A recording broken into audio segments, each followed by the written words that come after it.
Masih ingat Serda Ucok, ex-Kopassus yang habisi nyawa preman di lapas? Begini kabarnya sekarang.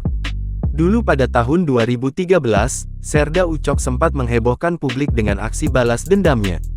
Dari Gunung Lawu, jiwa korsa Serda Ucok bergolak mendengar rekannya di Kopassus meninggal dihabisi preman.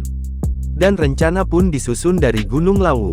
Kemudian terjadilah kasus heboh itu di Lapas Cebongan Sleman. Ya, aksi balas dendam yang dilakukan sejumlah oknum prajurit TNI pada 2013 lalu, membuat heboh publik. Pasalnya, penyerangan yang dilakukan sejumlah prajurit TNI ke lembaga pemasyarakatan di Yogyakarta, mengakibatkan 4 tahanan tewas. Dari kejadian itu, terdapat satu nama yang menjadi sorotan, yakni Serda Ucok.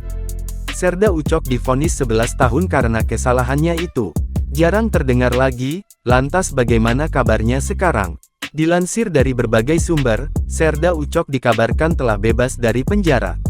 Bahkan, belum lama ini muncul foto Serda Ucok bertemu dengan ulama kondang Miftah Maulana Habibur Rahman alias Gus Miftah. Saat kasus pembunuhan Brigadir J sedang naik daun, nama Serda Ucok pun sempat mencuat kembali.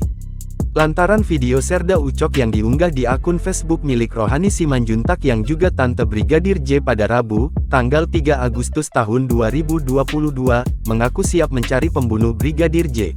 Pada 2021 lalu tampak dalam foto, pemilik akun @wahyo.yuniartoto duduk bersama Serda Ucok di tangga depan pintu.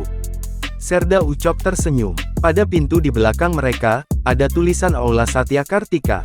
Penelusuran Tribun Tanda Hubung Timur.com, Aula Satya Kartika berada di Kodim 0703 Cilacap, Jalan Jenderal Sudirman No. D1 Cilacap. Meski tak memakai seragam TNI, netizen tetap mengenali Serda Ucok. Namun, kini foto tersebut telah dihapus. Jangan lupa subscribe, share, komen, dan like ya!